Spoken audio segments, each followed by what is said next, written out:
Grant Denyer now. It's Grant Denyer. The gold logie this year. Oh my God, it's Grant Denyer. And our mom, Chezzi Denyer. She's really crazy. It's all true. It's All True, the podcast with Grant and Chezzi Denyer. Woohoo! Season 6. Yeah, out of the gates. When do we They start? want us back. When do we start getting paid for this son of a bitch?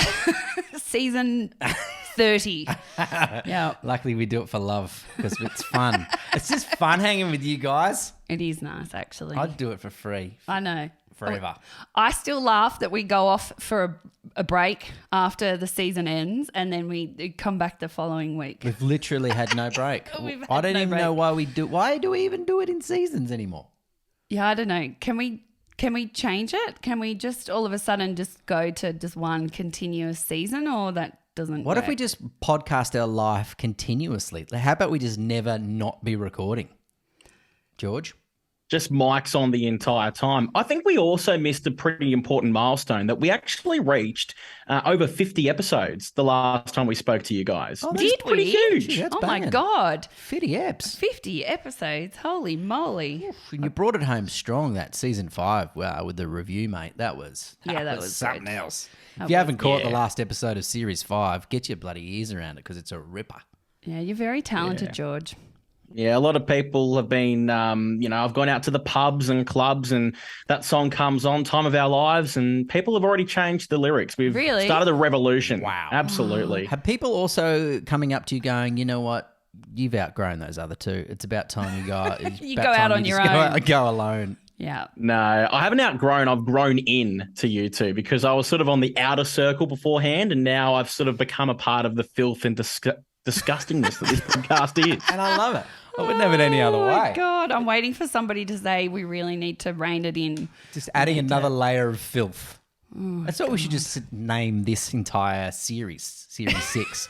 Just adding another layer of filth. Now you've got Like a lot. Oh, sorry. I was just going to say a lot of podcasts tend to have a little bit at the very end. They call it the uncut version, where people just go loose and do their own thing and don't censor it. oh We don't need that because our entire 50 minutes that you hear is loose and uncut. Hang on. yeah, People edit their podcasts? Yeah, that's what I was thinking. People don't embrace tell anyone. their horrific mistakes and their massive inaccuracies of all their facts and their oversharing of gross stuff. They don't What just do they- leave that in. What do they edit out? That's boring. It is boring. But I mean, like, let's face it. Let's be very real. It's all true. You know, the first couple of episodes, we went, we'll keep that bit in. We'll get rid of that. And then we just went, this is too much of a chore for any of us to remember what the heck we did. You'd end up cutting the entire episode, right? When I saw your MacBook Pro keyboard just smoking, like just steam coming off it from the amount of editing that was required from those first 2 eps, I said, you know what? We need to give this kid a break before we wear him down. We don't want to kill him before he's even started. Oh look, we've I had got to somebody. move to Antarctica to edit this podcast to cool down the laptop. We got a special guest coming on this podcast today. Yeah. Now, this special guest is someone who is very important to us because he's been a big part of our life, a big part of my healing journey. But I'm just going to give you his official title because I know him, on a personal level, but you guys don't. So I'll just give you. Might if you listened to the Trapped Trauma episode. Which is going back a couple of series now. Seasons. Fantastic episode. But Dr. Matthew Burke, he is the founder and director of Optimum Health Essentials. That's in Newport, which is in the northern beaches of Sydney. He specialises in chiropractic, applied kinesiology, neuro-emotional technique, neuro-linguistic programming, of which he's a master practitioner, positive psychology, peak performance, functional biochemistry, and breath enhancement training. But more importantly than that, he is my saviour, Dr. Matthew Bourke. Yay! Our sound effect didn't work. Are you there? Well, I think I am. Yeah. Am I here? We tried to give you an applause. It was pathetic. I missed the button. How are you, mate? Mate, very well, thank you. How are you? Very good indeed. Oh, it's so good to see your face, Matt. Yeah, you guys too. It's been a while. It has been a while. And we still get messages from people saying that the Trapped Trauma episode was one of their favourite. And there's a lot of people who had no idea what kinesiology was before that episode. So I still can't describe what it is. Yeah, help a brother out here, man, because I talk about some of the things that we've done together, and kinesiology is one of the black arts that you're a master at. I still, for the life of me, cannot explain to anyone on this friggin' planet what the hell it is. I just let you do it. Yeah. Well, yeah, I think it's something that's that people don't fully understand, because it does appear magical if you just do it on someone. But it's important to understand that the body always has a way of giving you feedback about things, and muscle testing is one of the ways in which we can do that. So if you have something occur in your mind that you perceive as stressful, or even something that is not true for you, like if you say something that is just you're not emotionally congruent with, then your body will react, right? It will react in a way like your palms might go sweaty, your heart rate will change. If we were to measure your brain waves, we'd notice your brain waves change. And we also notice that your muscle test, a test from a previously strong muscle will appear slightly weaker or even significantly weaker when you test that. So I think in the future, as people start to understand this more, and I know there's some pretty cool research that's starting to form now, where they're starting to look at different data points of how the body responds to language and how that elicits certain emotions and memories in our system, and then we can start to quantify that with the changes that occur in the body. So muscle testing is just another way of doing that. It's just so quick and efficient at finding what's stored at the unconscious level within the system. Yeah, I love that, the unconscious level, because sometimes people, they think they know the answer. Like when I know that you treated me and I was saying something, but my body was saying something different.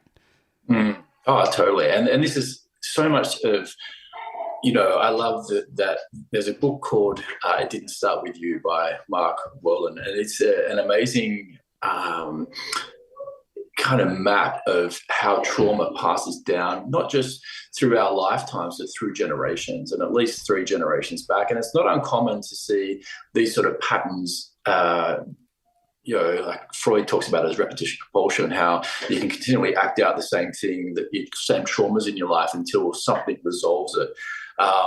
But that just doesn't occur individually. That appears to occur, and I certainly see it all the time in practice. It occurs across the generations. So something that's not healed in one generation, unfortunately, tends to become part of the journey for the next generation until it's brought to the surface and then realized and understood and heard, and the emotions released, and then that pattern just completely dissipates. And that pattern can be both physiological in terms of various disease processes, but also emotional and relational in that way as well.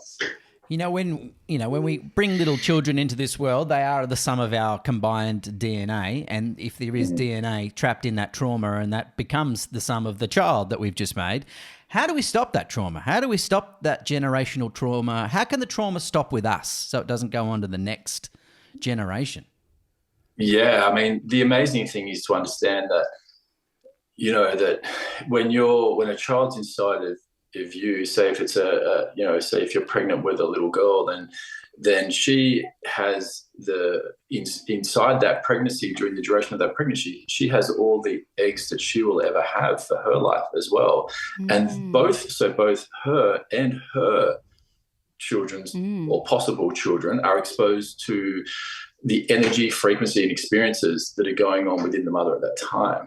So these things, I guess, when we start to, what we really want to have is a trauma-informed society in which we understand that trauma does get passed on, that we don't necessarily want to have just punitive measures for everything when a behavior is not what we want to see, but we want to understand where that comes from and bring light to it, get more understanding, help people heal their trauma so they're not constantly acting it out or trying to find ways to mitigate those uncomfortable feelings, which is what drives all addiction. We've got you on here for a slightly different topic, but I've loved that we've started here. Yeah, I know. I was fully invested. But before we do move on, explain what a trauma could be. A trauma is any perceived experience that we didn't invite in and that has a powerful emotive response to us, something that crosses our boundary, that is not in alignment with what we were hoping to get at the time, or, you know, creates some marked negative emotional experience in us for some reason. And that a lot of the times, you know, we can feel angry about a situation, but it's inappropriate, or we're too scared to express it, or for whatever reason, we just hold on to it. And those things just accumulate. So there's things, trauma can be both, you know, those significant uncomfortable events that we experience, like a loss of a loved one or something physically painful. But trauma, and Gabor Mate talks about this a lot, and you see it a lot, trauma is often just the absence of something. So a parent who just wasn't there when we needed them, or we just weren't able to talk about what we needed to talk about, and that we felt ashamed of something, but there was no one to tell. You know, that is also a trauma as well. So it occurs on a large spectrum. And I can use a personal example here. You know, like it could be something as simple of perhaps in your everyday workspace, maybe a boss of yours is not granting your forward path. Maybe there's a blockage in your career path, and that can have quite an extensive physical reaction for you. And I've had that in the past, and you and I have worked on that together. You know, they're the kind of things that something that's happened to me in the past is showing up in the present, and it's creating a sense of this emotional response that I couldn't quite put my finger on why it was there and why I was reacting the way I was reacting, when merely I was just playing out a path of the past.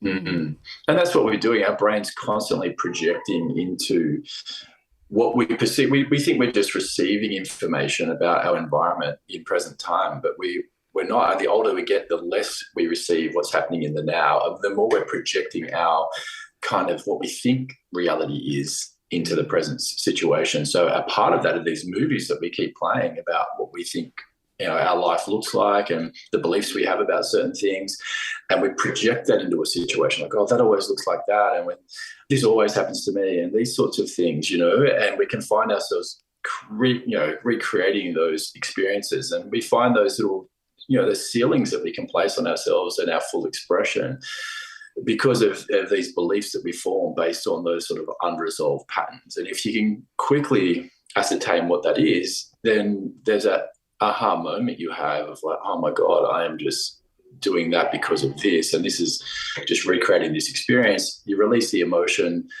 and then you can move into the action much easier. But there's an emotional congruency. We talk about it in kinesiology as having emotional congruency. So where your frontal cortex, that part of your brain that's doing the executive functioning, your limbic brain, which is the emotional centers and how you fit in and where you belong and your social network and how they'll respond to it. And then your reptilian brain, which is, you know, am I safe? Is this an opportunity or a threat?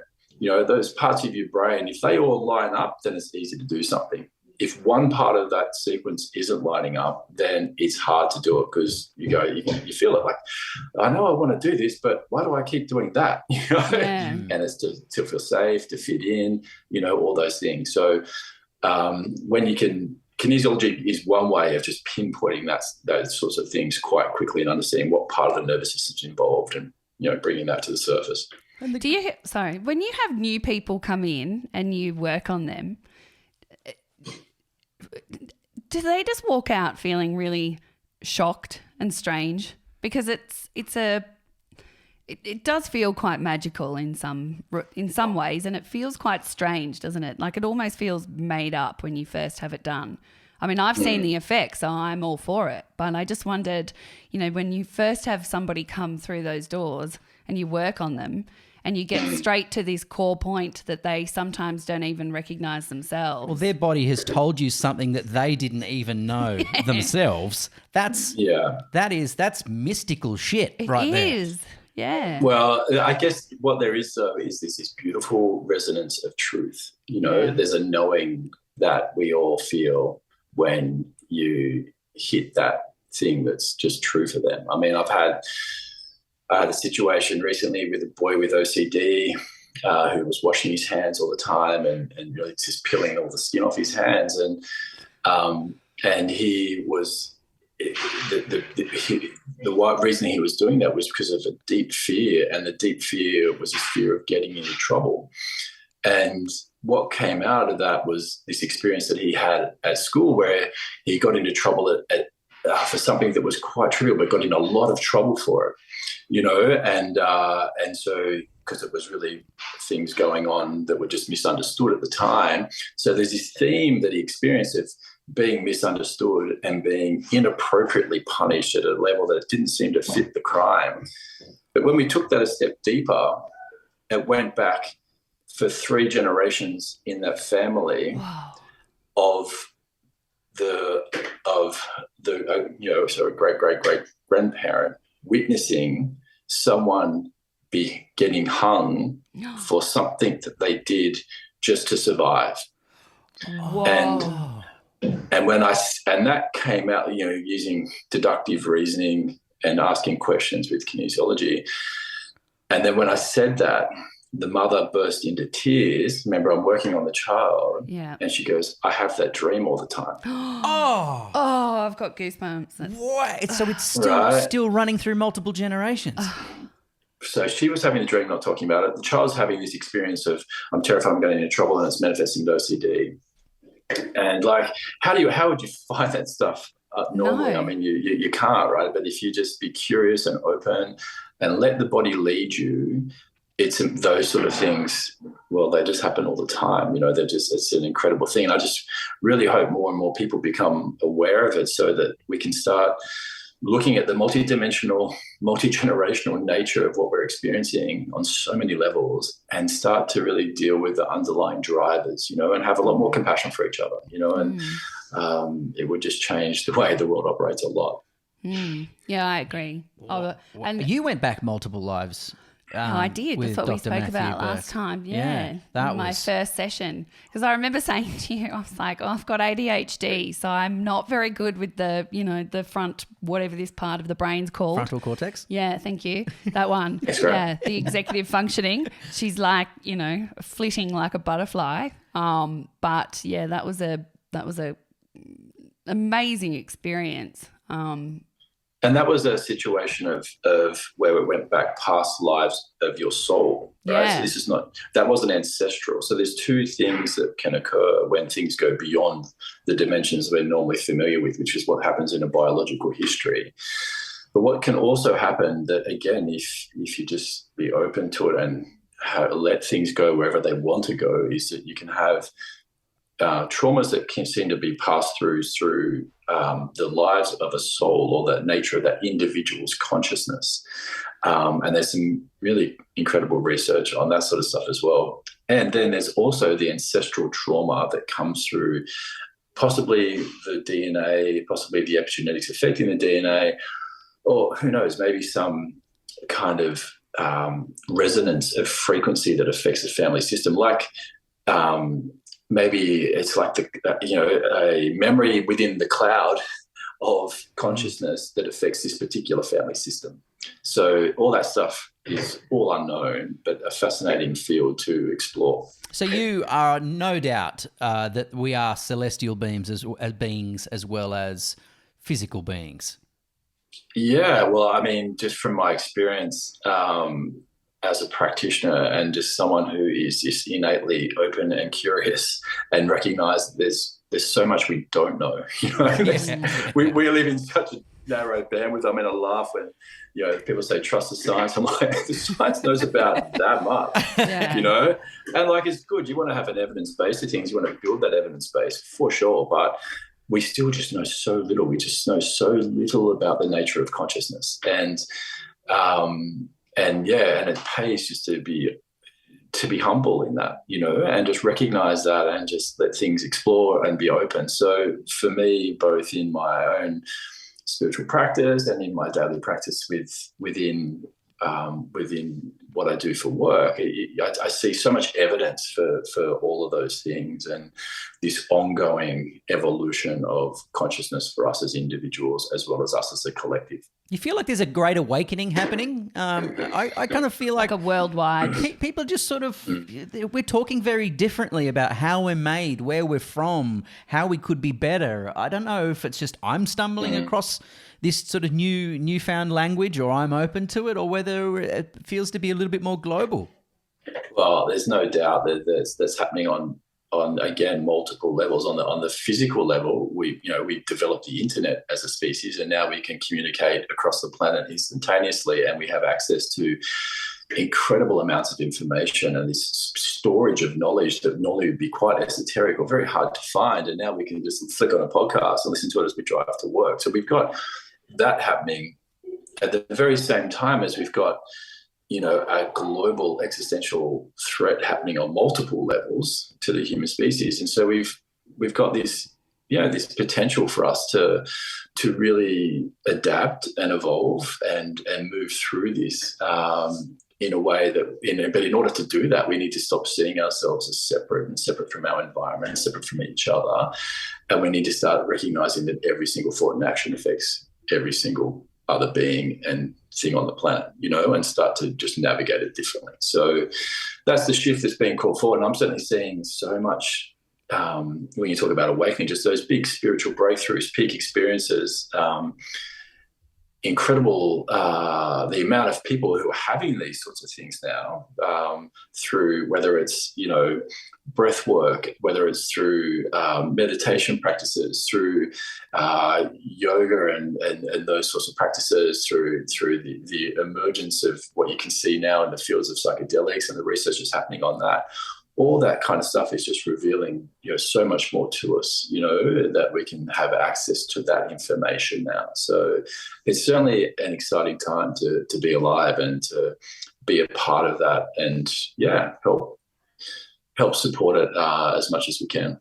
God, your dinner table would have the best conversations, I reckon, at night. Even with my 16-year-old son, we talk about some pretty out there that's so topics, cool. which is awesome, because that allows you to actually sit, like we just, Grant, we rode the jet ski out yesterday actually, and you're all jet skiing up the Hawkesbury and just stopped in this little creek up in Jerusalem Bay, and we just stopped, turned it off, and just sat quietly in this beautiful, peaceful spot. And then from that, we can just have these conversations about life that have such a deep reverence for what it means to be alive. And I think if you can have that with your 16-year-old, as opposed to them trying to find awe in some other reality that they embark upon, through the metaverse or something, I just really think there's so much we've got to learn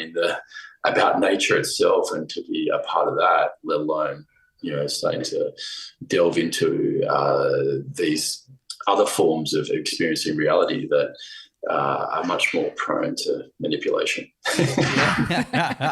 You're talking about those of us who work in the mass media, Matthew, might be spreading misinformation. Is that what you're saying?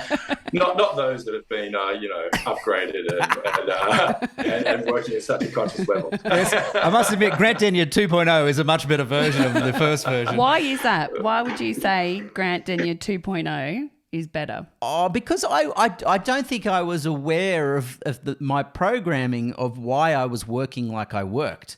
I wasn't aware that was a changeable program either. So I started to become, thanks to Matthew, a little bit more of aware of what has happened in my life that is shaping the way that I behave like I am now. And then once I realized some of those connections, you can kind of retrain your brain, and you can improve the way you react and respond to those situations. So it's made my life far more harmonious.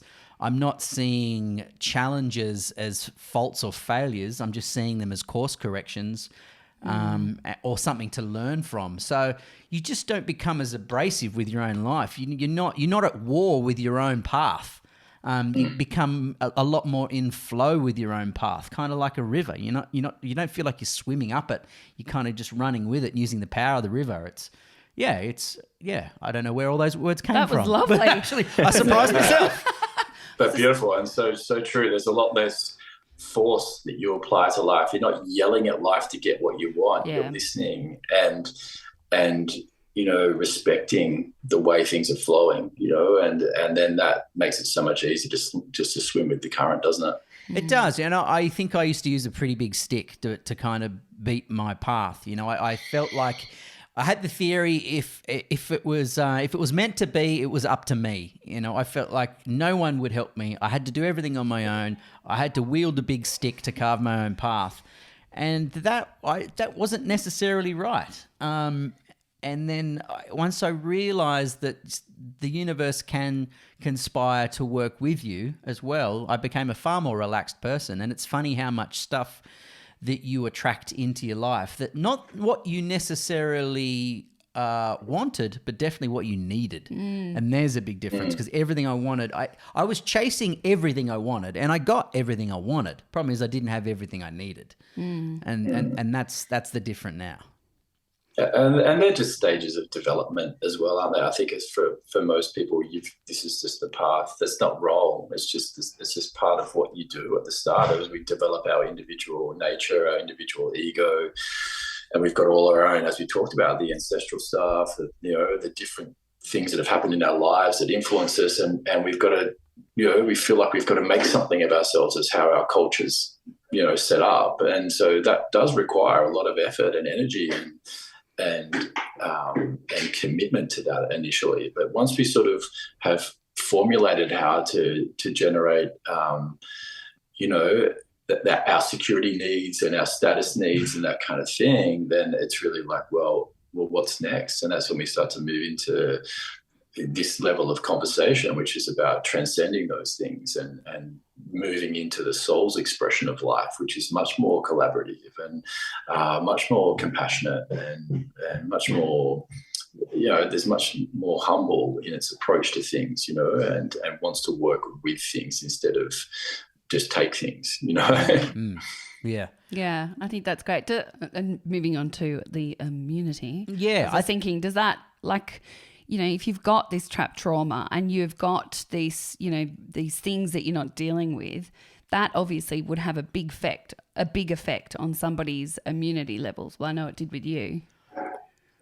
Yeah. It definitely does, yeah. I mean, what you think about what the immune system is, and it's this army of defense that's responsible for holding your barriers in place, as well as recycling you. So turning over your old cells and renewing you and making sure everything's fresh and healthy. So our immune system is also an expression of our own innate consciousness. So, what I see, say, people who have been reacted in a negative way to even like quite a few of the clients who I've seen who've been vaccine injured from various things they've had over the last couple of years, then a lot of those people had pre-existing trauma around having their boundaries crossed, and they had to do it.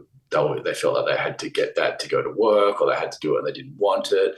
And they were the people at much greater risk, of having a negative reaction, because this thing was imposed on them like that, So explain that term again. Did you say vaccine injured?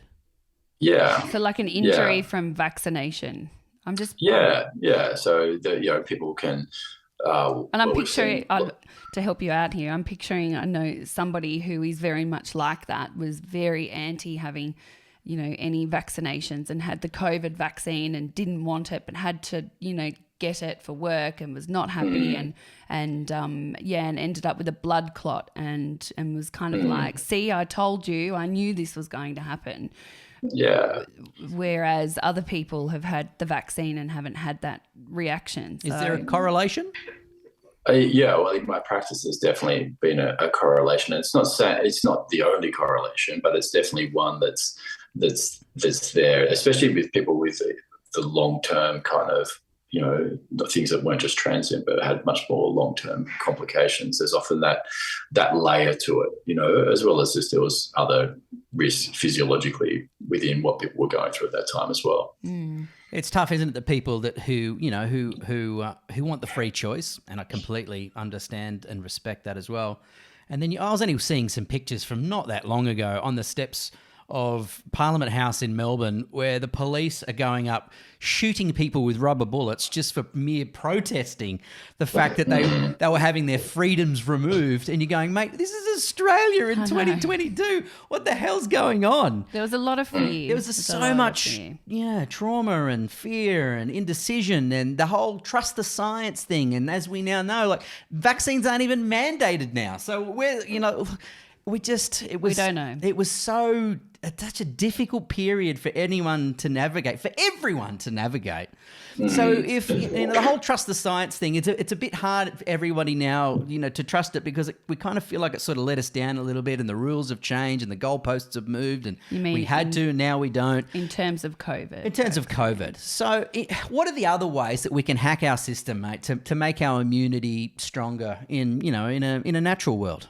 Yeah, especially if we've got a child at childcare who every week is bringing home a new virus and disease.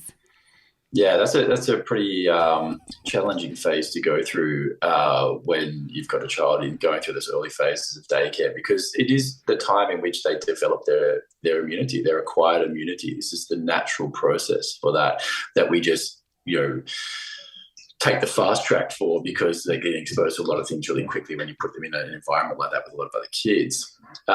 So the key things for children really is making sure that they have enough zinc and enough vitamin D, so they get enough natural light, and that they're not scared of the sun. You don't get your kids burned, but you definitely make sure they get enough sunlight so that they can produce their own natural vitamin D. And through winter, it really pays to supplement vitamin D, vitamin K, magnesium, zinc. And in Australia, we're very low in selenium. So selenium is another important mineral to keep in the system, which works as a powerful antioxidant. It's anti-cancer, but it also just helps to strengthen the thyroid, which is an important aspect of keeping your immune system going really well as well. Why are we low on that in Australia? Just our soils don't have very good levels of selenium or zinc. Very arid. You can have too much selenium, can't you? Sorry, I just spat. Yeah, especially people have to be careful I guess people don't respect natural supplements and stuff like that. Like they think, it's just a supplement. You can have as much as you like, but you can definitely have too much iodine, too much D, too much selenium, and often they'll just go, oh well, I have a handful of this and a handful of that, and you didn't realise that that had the recommended level of selenium, that had the recommended level, and that had the recommended level, and now we're 3 times over, and all of these things compete with other things in your body as well. So there's a balance for all this stuff. Things can go from being a really important cofactor to something that becomes a toxin if you have too much of it, like copper, and even zinc can as well. Yeah, right. You listen to that bit? Yeah, I don't do that anymore. Dr. Chezzi? I'll Dr. Once Chezzi upon a over time, I used to think more is better. I don't do that anymore. Yeah, when it comes to taking medication, sometimes it's like you're popping pingers in the cross in 1987. It's like, I was 7. You go hardcore. In 1987. So thank you. They were musk sticks. Yes, more isn't necessarily more, is it? Is it, Dr. Matt?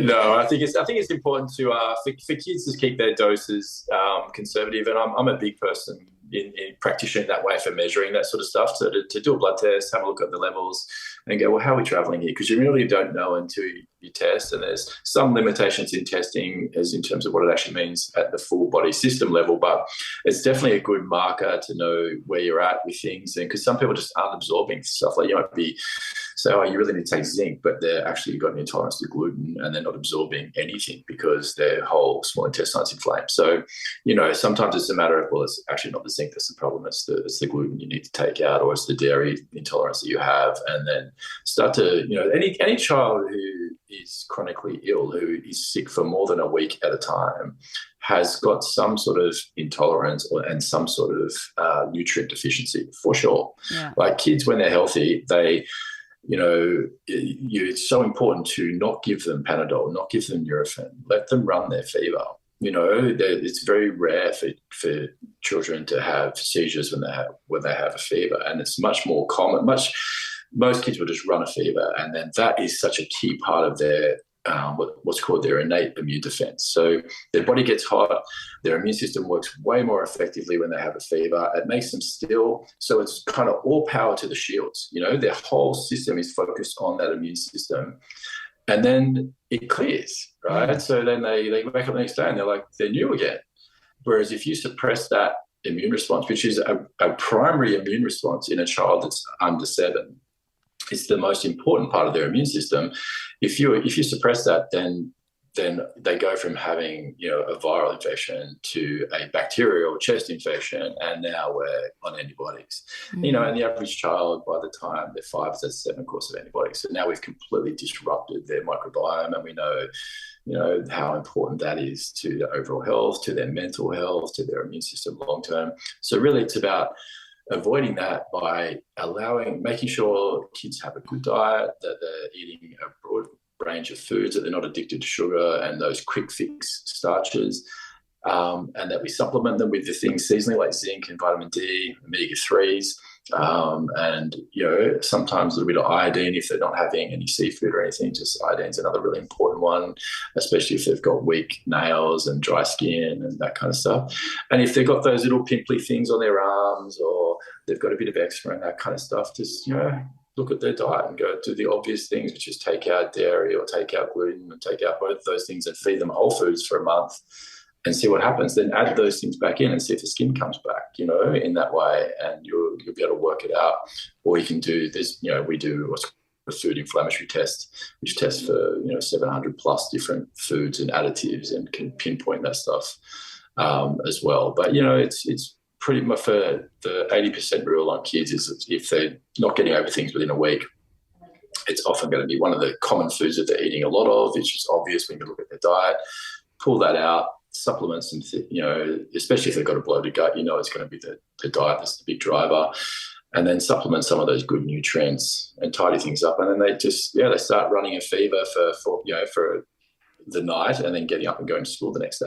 Right? It's just their kids are become so resilient. And my kids, I've got 23, nearly 17, and nearly 12, and between all of them, they've had 1 course of antibiotics, and that was from a cut that occurred on the rocks and got a bit of a staph infection. So, other than that, they've had none. Because just that simple approach, We've had thousands. But that's the most common scenario, right? But it just doesn't have to be that way if you understand the basics of what a child's immune system actually needs, and you support that, and then you're constantly just adjusting things a little bit to keep them healthy, so that you don't get to those big crisis points, and trusting their immune system. If you just let them run that fever at first, you just get you out of so much trouble in the long term. Isn't it funny that nature has its own hacks, and we often intervene and try and overrule and prevent those hacks from taking place? What I want to know, what about, so since COVID, apparently everybody's getting sick. Well, this is what I'm being told anyway. So you're seeing that. Yeah, so this year we've had COVID, we've had adenovirus, which I've never even heard of, RSV, influenza A, which left Grant nearly deaf for about 6 weeks, or at least you said you couldn't hear me for 6 weeks.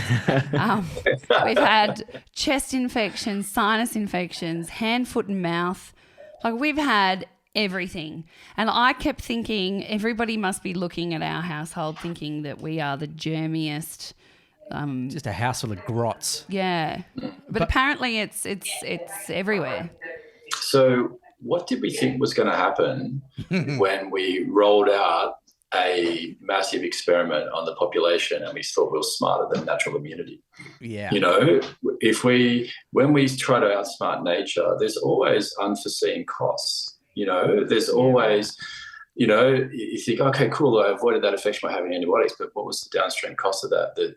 Where the child ends up with, anxiety because if they don't have enough E. coli to make the serotonin that they need. So there's all these things that you go, oh, wow, I didn't know that was going to happen, right? And so we just rolled something out where something like 90% of the population all got vaccinated. Well, that's going to have an effect on the immune system. The immune system is going to have to adapt to this mRNA material that we put in there and the antigenic substances that were in there, and the fact that vaccines are designed to have things in there that make the immune system more sensitive, so in order for it to form antibodies to the antigenic substance you've put in there or a part of the protein of that virus. So therefore the whole system becomes hypersensitive for a while, and then it we haven't seen the research on this yet, but possibly it gets more fatigued after that, or it becomes more allergic and less functioning as an immune system, which we see all the time as well. So kids get lots of allergies, but they get all these colds and things as well, or various viruses. So we're seeing that a lot more now. So I think we're just dealing with the consequences of big choices and mass rollout, and then how nature then adapts to that. And we just can't possibly predict what that's going to do. And we're just starting to see it with all these different things going on in our environment now and within ourselves. Is it because could it be that we've just locked ourselves down and we've kept ourselves so clean, we're now just susceptible to everything because we've been getting nothing for 3 years and now we're just getting it all at once? Yeah, I mean, the immune system works well through interaction with its environment, right? It actually, if you don't challenge it, then it actually is worse off. So definitely, that's why, hugging and connection and socializing, I mean, the kids who go through that phase of early daycare, it's very challenging.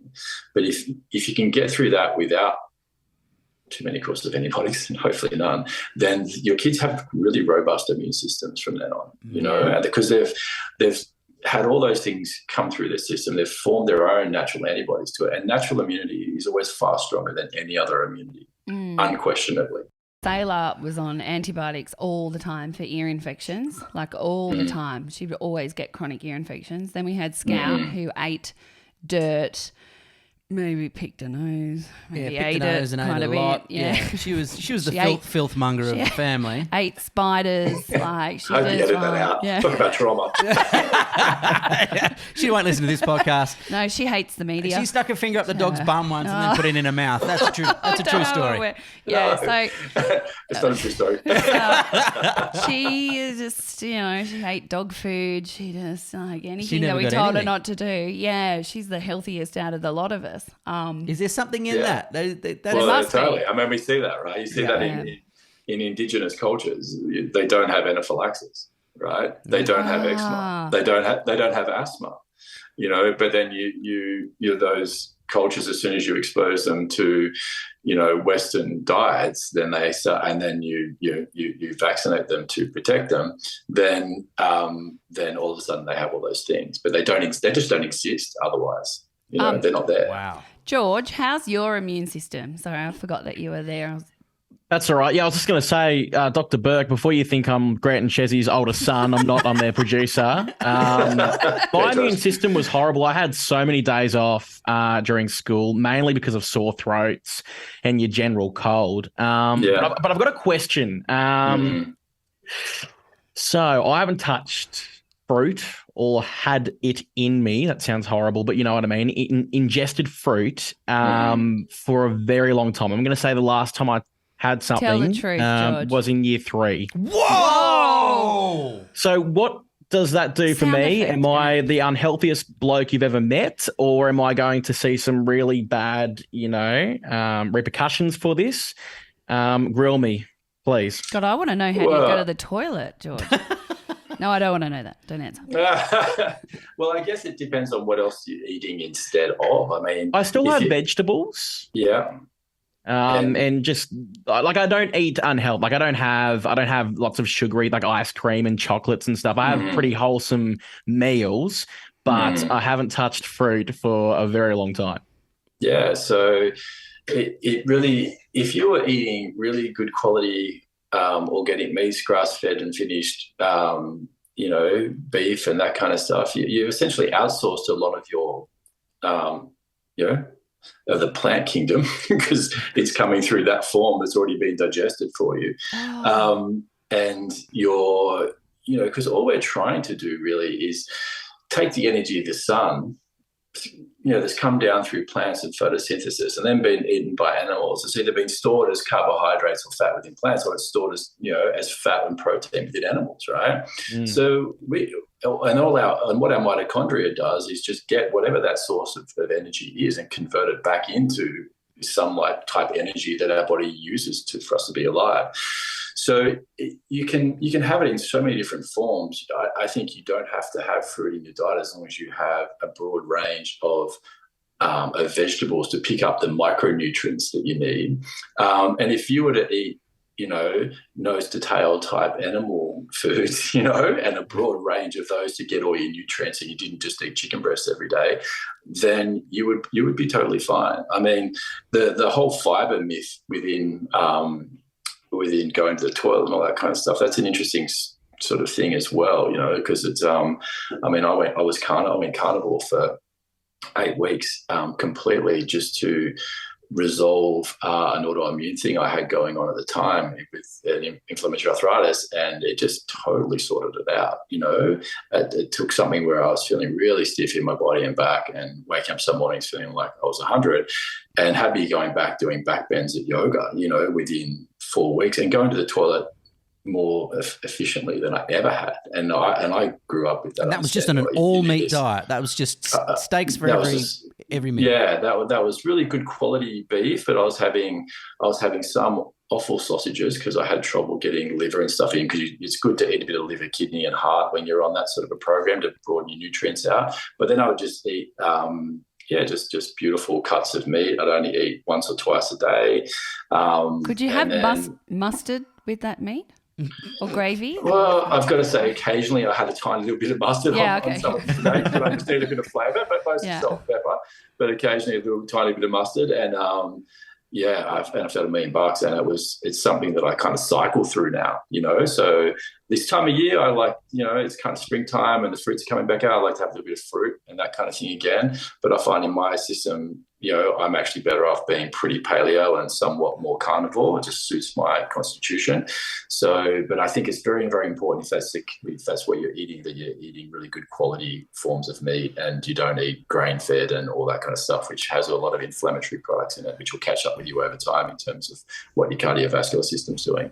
So, but if you understand how to source beautiful quality meat, and George is a farmer. Properly. Yeah, George is great for farmer, man. Yeah.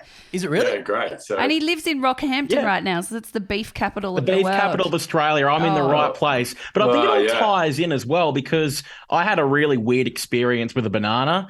George. I was in year Hang on, three. this is not the place, George. George. This is not the place. We've been to your bedroom, man. It's a dirty sex den. I lost a tooth in a banana, right? And then I just never touched it again. So I think there's a bit of trap trauma around fruit. Totally. Interesting. The banana stole your tooth. All fruit are bad. That's a good children's book. You should write that.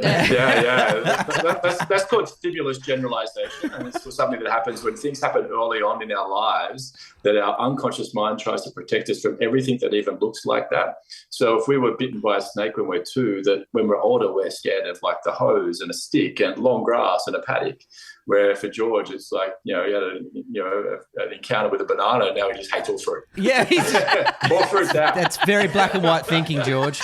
It's from the 3-year-old.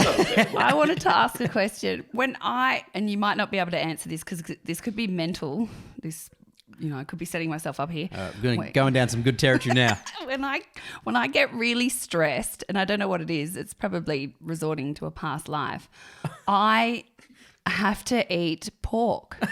Now, I think, stop laughing. You're making it sound trivial. Actually, you do. This is a serious problem. You're right. Matthew. Any major moments of trauma in our life, or big periods of stress, like when I broke my back, for instance, or to use that as an example. Okay. Yeah. Everyone who came to the hospital to see me, she would be offering, would you like some pork? Would you like your pork? Sweet and sour. I've got salt and pepper. I had 5 different Chinese porks. 5 different kinds of porks that she would serve everybody. But I didn't realise that this was a problem until Grant's dad, Craig, said to me the last time Grant hurt himself, he said, I've noticed a very distinct pattern with you, Chezzi. And there's me eating a big slab of pork. I don't know where that came from, but could there be something in that meat that helps you battle through tough times? Because I don't know how you find good grade pork. Stop laughing at me. This is a very serious question. Because you can't just go and get grass-fed pigs, and I know that pigs aren't. Well, people can renowned resist to chocolate and alcohol. Why not pork, Dr. Matthew Burke? Well, look, I think pork deficiency is a very serious issue. And, it is after 3 children, that's for sure. Maybe that's it. But it's interesting, Chezzi. I think what a fascinating way to respond to a stressful situation like that, right? And if I was to speculate on something, if you were to think in yourself, like if I was to think about a time in my life where I lost something, or I was experiencing the threat of a loss, and I might have had an association with pork in some way, what comes to mind? Think broad. Just let it come through. Yeah, I know. So you've just done it again. I was going to say to you, like back when I lived in Vietnam, which I've never lived in Vietnam, but I've kind of joked about that before. So I don't remember ever living in Vietnam, but I feel not like in this life, but no. But you feel a strong connection to there. Yeah, that was weird. You just did that again. See, you've just see how the emotion comes out. So your conscious mind just goes, I can't even say that because it sounds so silly. Yeah. But why do we even judge that, right? How do we even know? But because there's this wave of emotion that comes with it. That there's this sense of something that is just true for you. And so. Oh my God, I feel like crying. Yeah, I could see the tears well up in her eyes. The moment she said Vietnam, her eyes welled up. Like it come from a place I was of Chinese absolute truth. and I was Vietnamese. And there's cultures where pork plays such an important role, in bringing the family together or recovering from something that's happened. To how do we bring the community together to help heal what's happened in our village? So it would make sense, that's a possibility, right? And the fact that you've responded that way means that there's potentially an element of truth in that. So, those sorts of things they're not silly. They're just things we don't understand consciously, and they're hard to measure from our rational left brain. But from our, quantum physics right brain that kind of just knows things because it's connected more to the cloud of all of human experience, there is a deep knowing. So there's a limit to our rational brain. There's a limit to trusting the science because there's a much deeper level of knowing that we need to tune into with ourselves so that we can trust ourselves and we trust what's true for us. And who cares what other people think? If it's true for you, then that's a good place to start, right? And that's a way of working through that. That behavioral pattern doesn't come from nowhere, right? It's very unique to you, and therefore it will have a particular reason for being there. It's not random. I remember once at school I was just thinking I begged my parents to make pork, which they never ever did because it was too fatty and it wrecked my mum's oven, and she was a bit OCD, so she probably needs to see you about something else as well. They never ever wanted to cook pork, and I took in this big slab, and it was right before exams, and my best girlfriend, and she still tells the story now, she was like, that is disgusting. You're going to sit there and just gnaw on a roast pork. And my family didn't understand it. I didn't understand it. They never cooked pork. I had no idea. Yeah, so those sort of situations where there's something that doesn't make sense in your biography, that's the stuff that transcends your known memory, and they're the things that are really curious to explore and can have a lot of power in them once you uncover that and how that's been affecting an area of your life. Have you got another 5 minutes, mate, or have you got to go into another appointment? No, sure. No, I'm finished for the afternoon. You mentioned gut biome before and how what we eat can, and also what medications we take can dramatically affect our gut health. And gut biome is the measurement, correct me if I'm wrong, of good and bad bacteria inside your gut. No? Yeah, it's just the microbiome is just that, what we call that film and that interaction of all of the bacteria that are in our system. And they're not just in our gut, they're in our sinuses, in our mouth, on every surface of the body. There's effectively, within us, there's 10 times as many bacteria as there is cells of our body, and you think about each one of those bacteria has its own kind of consciousness, its own agenda, and they work together to make things happen. So sometimes when you think you're craving, a piece of chocolate after dinner, it's not really you that's craving it. It's your candida in your gut that's sending signals to your brain to say, yeah, eat this, because then I'm going to have something to feed on while you're asleep. So because that's when you change your diet and you clean those things up, suddenly you stop wanting those sorts of things, because you've shifted the microbiome to want something different. And this is a big deal with kids and immunity as well, linking back to that. It's like, when you give your little 2-year-old a chocolate paddle pop, that's a hell of a lot more of a stimulation to their system than it is, a carrot, But if you have never had a chocolate paddle pop, then a carrot is actually really sweet. Like when you come off a detox, if you go and fast for a while and give yourself a break and you eat a carrot, you're like, oh my God, it's so sweet. That's true. If it's, a fresh and good quality one. So but kids will just think it's cardboard if all they know is, various forms of confectionery that have all been designed with food technology to fire our addictive centers, so and then put at the height in the supermarkets so the kids walk past them. So these foods are made. We allow it. These foods are deliberately made for us to be addicted to them. Oh, totally. Yeah, they know the exact ratio.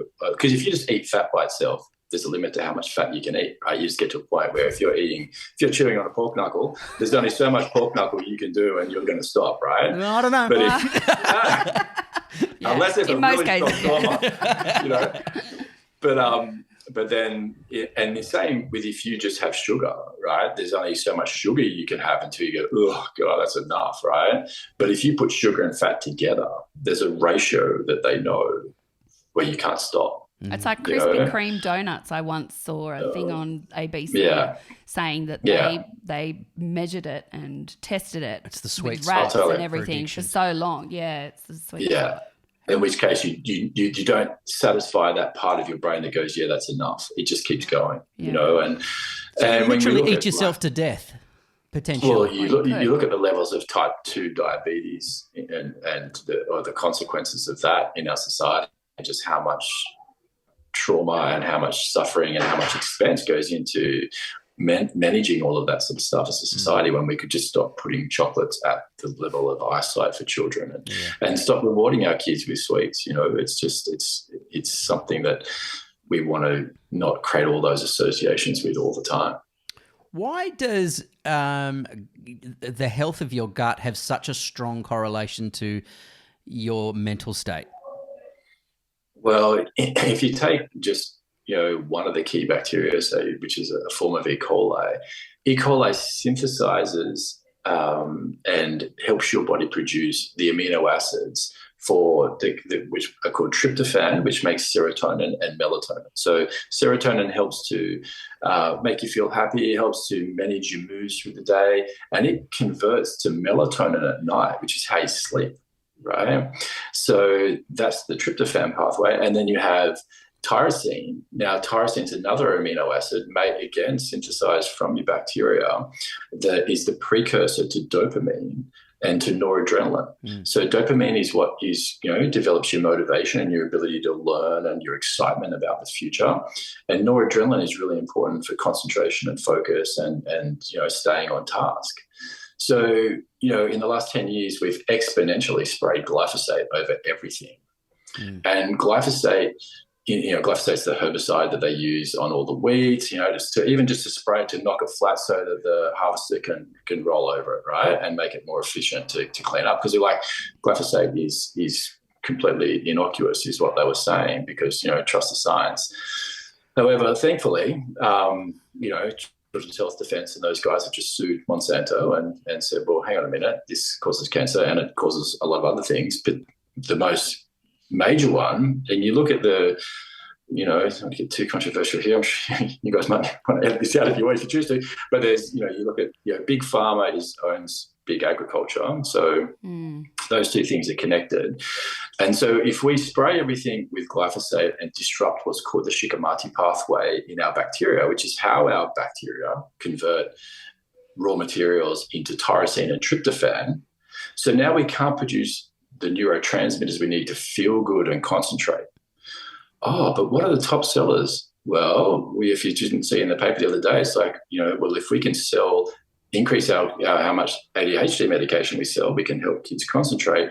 And if they're feeling depressed, well, we've got SSRIs, even though we just had a big study come out saying that, that anxiety and depression is not due to a lack of serotonin. It's due to cytokine inflammation of the brain, which is, again, caused by the same thing, as well as diet itself. So, and stress, so that constant stress. And if the brain doesn't get that deep sleep it needs, when you have enough melatonin, you can see how this thing's all just a cycle, right?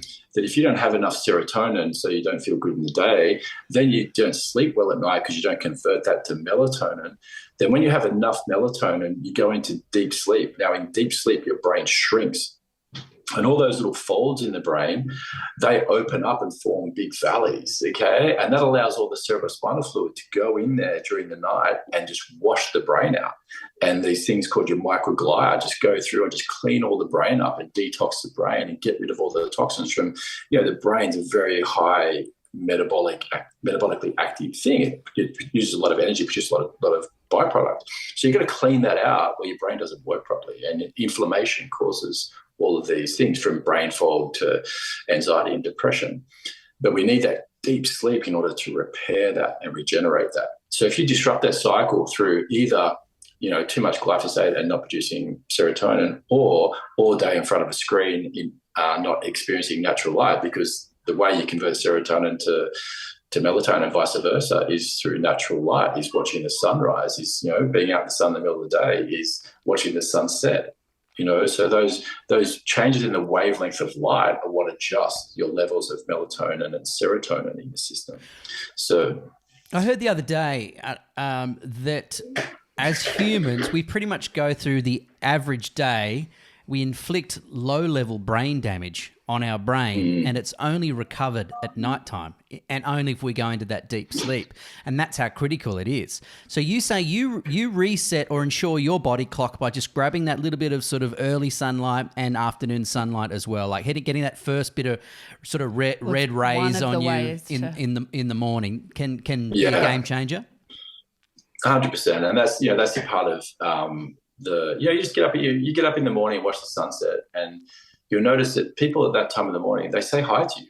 They're really friendly. And because they've got good natural serotonin and they're just engaged that way, unless they've been up all night. Or you don't get up like that, Grant, when I say hop up. I do.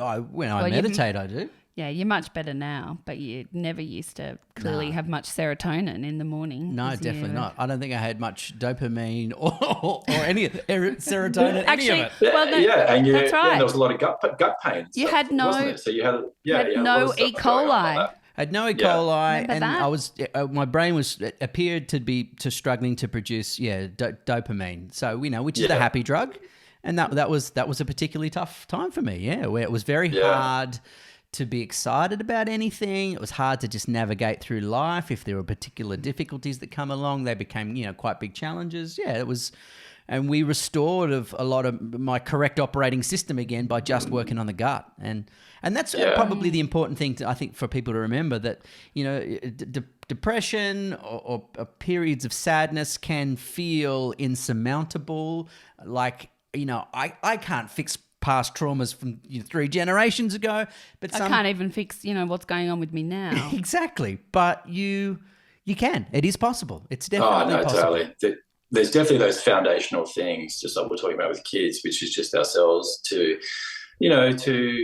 when we're feeling a bit down, to get up and watch the sunrise, and just and also just start to contemplate a little bit. We're so focused on doing and achieving and pushing, it's nice when you watch the sunrise, not just to go, oh, that was pretty, or this will be good on my Instagram, but to connect with it and understand what's really happening. We're in this little ball rotating around the sun, and the energy from this sun is what's giving all life to the planet. Everything around me is absorbing that light and turning it into energy, which we're going to use to create everything that we have in our reality. and just be in awe of that, and that's an amazing thing to just notice and witness and embody in yourself, and recognize that even within yourself, there's these little mitochondria that are like their own little suns that are producing that, just taking that energy from the sun and then converting it back into energy that you can use, that's via all these different pathways that have got there from the sun itself, from the plants you eat, and from the animals that have, sacrificed themselves for you, so that you can express that, this expression of life that we get to have, and just recognizing that. So it's partly watching the sun. It's also bringing yourself into that level of gratitude for, being here. And those things can go a long way to then you start to tidy your diet up, and you start to take care of a lot of these things that have been going on. I feel like you might have been a guru in a past life. Yeah. Don't you reckon? What do you feel a calling from somewhere in particular? Do you think you were Jesus? Look, I think I'm just really reflecting so much of the knowledge that I've been lucky enough to come across in my life through my own journey, like you guys, just overcoming my own struggles with my own health. And that was a spinal arthritis, wasn't it, mate? Is that what you? Yeah, I had ankylosing spondylitis from when I was like 25, and that was super debilitating at a time in my life where I thought I was invincible. To be that vulnerable and to feel like you weren't going to be able to live your life the way you wanted to, or and that biggest fear, which great, you would have experienced with your accident too, that fear of not being physically capable, and I've had some flare-ups in my life that have been at that point where I remember when my kids were really young and I had a really big flare-up, just because I had just too many things on my plate. I was running retreats. I was back at uni doing positive psychology. I was running a business, and I had my third child, and then I got a virus, and my back just went boom. I just blew up, and I could not get out of bed. I felt like to roll in bed felt like I was rolling on shards of glass, and that if someone pushed me, I would just snap. Like I didn't have any give in my body. I felt so brittle. And I remember getting out of the car, it took me like 15 minutes to get out of the car to walk. And I was like, oh my God. And then I had that recognition at that time that one of my children was 5, and he was a bit of a runner. Like from when he was 2, he would just run, and I'm like, wow, if he runs, I can't get him. I can't stop him from crossing the road. And that was such a full-on thing for me to experience as a father and as a man at that time in my life, where I've normally been so fit and strong, so those sorts of events, you're just like, wow, I have such a deep respect for being healthy, and what it means to lose health, and and therefore it just becomes such a high value which you live out. And so you seek all these things out and that sort of information out. So again, these things that happen to us become such a gift once we take the lessons and move forward, and don't let it become the thing that defines us. I think you're absolutely right, mate. And, I think never be afraid to try new things. Just because it's not the obvious thing, or it doesn't come straight from a GP office, doesn't mean it's not worth giving a crack. The one thing I've definitely discovered is new and different forms of treatment have helped me at different times and stages through my life. And it's all comes down to an openness and a willingness to explore, and the right one will come to you and you'll find it as long as you're open to them. And that's where the big gains are made. Mate, I've really appreciated this chat. It's been absolutely awesome as always. Yeah, it's been so good. Thanks, guys. Yeah, great to catch up. I look forward to catching up and personally and having a good chat soon. Yeah, be good to see you, mate. Really good. And if you ever want to join him in one of his amazing retreats, they are absolutely fantastic. He does a few of them across the year. You can find Dr. Matthew Burke at I've gone blank. Let's ask Matthew. OptimumHealthEssentials.com.au. Thank you. Yeah, there. Thank you, Guru. It was guys. as good as always. You take care, my friend. Yeah, thanks, Yeah, Matt. thanks, guys. Thanks for your time. I've got his number now, so I'm going to use that any chance possible to figure out my own issues. He's so good. I don't know what happens to me, but I just start listening, and the whole time you feel really comforted because he knows his stuff. He's passionate about it. He's such a healing, calming force, isn't he? Yeah, He really is. And he's absolutely helped us. He's so he trained in hardcore meditation in India as well. So he's just so still. Yeah. And when he looks at you, he looks straight into your soul. Yeah. And Yeah. you always want to lie to him when he asks you uncomfortable questions, and there's no point because I never had that feeling just that I comes wanted out. to lie. Oh, and only for embarrassing stuff. Oh, what? Like you going, I'm eating you pork feel- because I'm from Vietnam's not embarrassing. Yeah, and that's why you think Vietnam, isn't it too? Because pork is a big cultural dish in Vietnam. Is that why, or do you feel like you are in Vietnam or were in Vietnam? When he just said it, he did it to me again. Yeah, he That's did, why yeah. he just he looked into my eyes and he's like, just go there. And so I just kind of just thought about, me eating pork, and I literally just pictured myself all sitting on the floor, eating pork. And she does, mate. Every time she's stressed, it's just she'll literally just have an entire. I'll just sit on the floor and eat pork. And I've joked, though, to you so many times, I'm like, I think it might be, because I'm from Vietnam and I don't even know where that came from, but clearly I do know. And what part of that experience today with Dr. Burke made you emotional just then? Because this is really weird, and we probably should have said it, because I pictured very quickly that there was a lot of trauma kind of in my village and a lot of fear, and I felt comforted when I was with I don't even know how to describe this, sitting around with my family eating a meal which had pork. So it's like that simplistic. Wow. Which yeah. And the thing is about him, even if you don't have the answers, he can ask your body.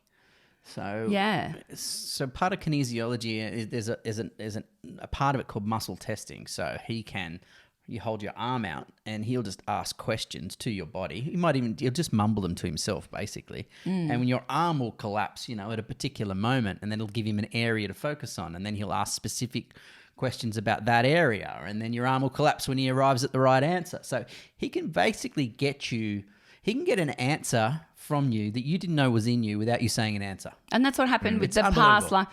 And I know I've gone over it before, but I'd had 3 miscarriages. Nobody could tell me why I could fall pregnant, but I couldn't hang on to the pregnancy. And it was really upsetting me, and I didn't understand. And Particularly when we'd fallen pregnant very easily with the first 2. The third, for whatever reason, something was amiss. Yeah, it was like every month I'd fall pregnant and then I'd lose this baby, and it was really an awful period, and I wanted some answers. And Grant and Sailor I was taking down to see Matthew Burke anyway, and I thought, you know what, I'm just gonna have a session with him and see what comes up.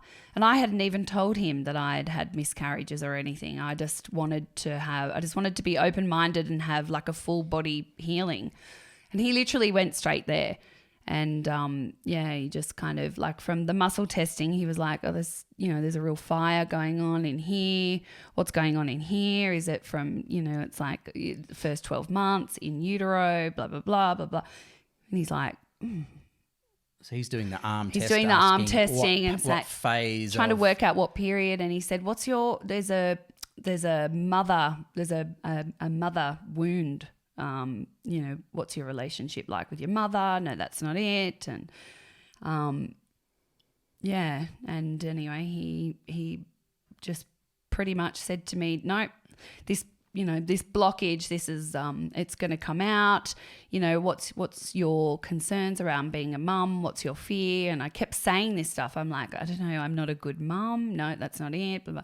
He said, you'll know when it comes. He said, just close your eyes and just say the first thing that comes to mind. And then when I did that and I relaxed and I stopped trying to say what I thought was the right answer, not because I was lying or I was embarrassed, I just wasn't quite sure. Still opening to the process, yeah. And then I closed my eyes and just, kind of thought, what's in there? And that's when it came flooding out. It was like this vision in my head of, and I know I've spoken about it before, but me, as in a different kind of body, it was like looking at a movie, and he knew at that point that I'd gone there, and he said, say it to me, say what it is. And I was like, oh my God, you got to think I'm really crazy. And he's like, no, I know that what you're thinking is exactly it. And I told him, and my body just like almost collapsed.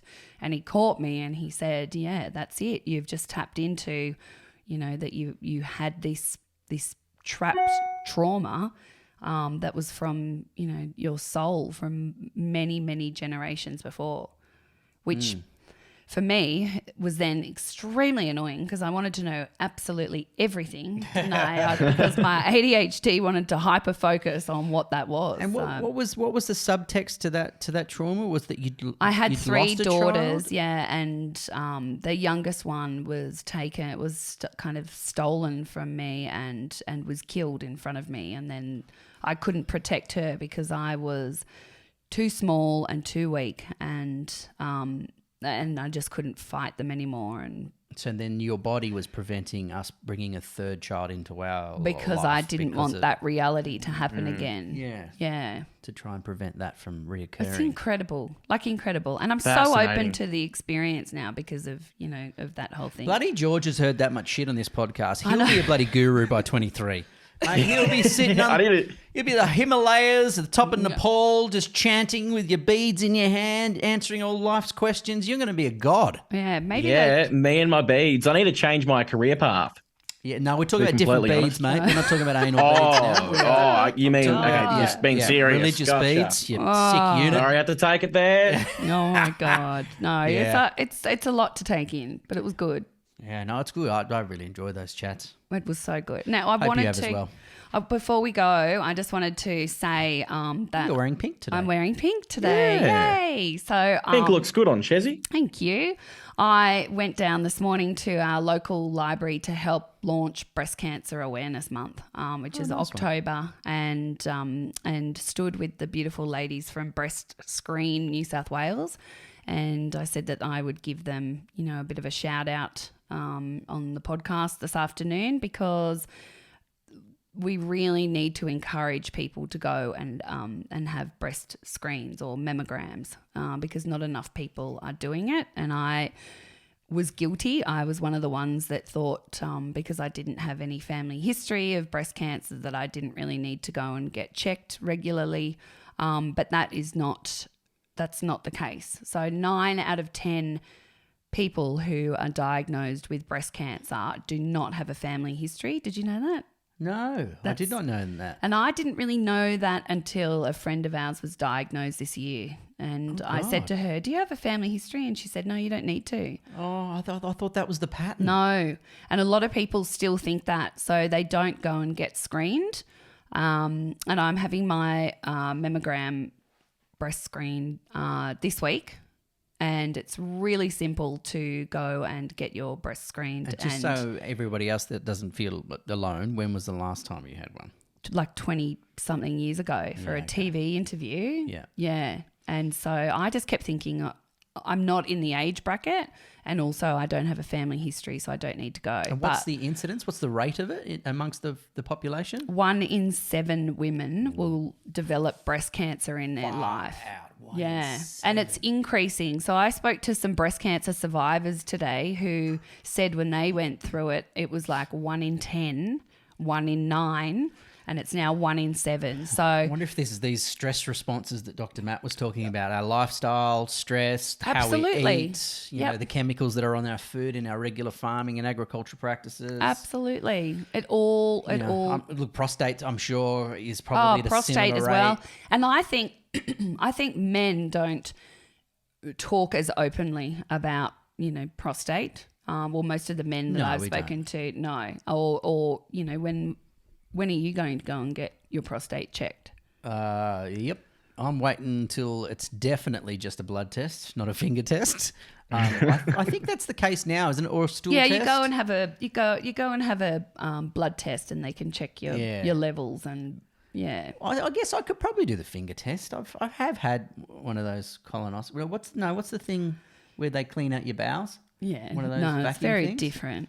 Well, it's for a bloke just having someone's finger up there is it's a bit. But it's important, much. and the same with breast screening because I found out today that with breast screening they can actually detect cancer that is the size of a grain of rice. So, you know, if you're like me and you've been checking yourself in the shower, which I don't do that regularly, but I will now, knowing how many people, you know, will get it. I mean, it's 7,000 people in New South Wales. 7,000 women in New South Wales will be diagnosed this year. It's like 250 in our local area this year. And you're right. If you're self-testing, by the You time can't- you feel something, that's right. that'd be quite an advanced lump. That's right. And the problem with women as well is that we often look after everybody else in the house and then we put ourselves last. So go and contact your state's breast screen organisation and book in. Everyone Those over nurses 40. are the most lovely people too, aren't they? Shit. I spent an evening with a table of breast screen nurses at McGrath Foundation a couple of weekends back. Did you? Yeah. And the most incredible people ever, aren't they? Very They are. And it was so nice today talking to them because they're so passionate and they don't get paid, you know, for all this extra overtime that they do, but they just, because they live it every day and they see so many sad stories and so many beautiful stories, they just can't help themselves but really try and, I don't know, raise awareness and Just get yourself tested. God, that's the Get the yourself simplest tested. possible thing. You know, Yeah. help you and your family by getting tested as soon as possible. yeah, absolutely.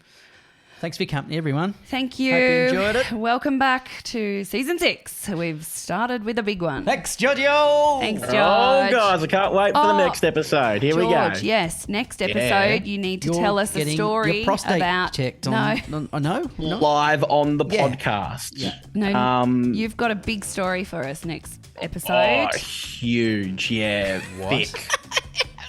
What? Yep. We were supposed to do Juicy. it today, but we ran out of time. Voluptuous. Yeah. This is amazing. All right. See ya. Bye. It's All True, the podcast with Grant and Chezzi Denya. Bye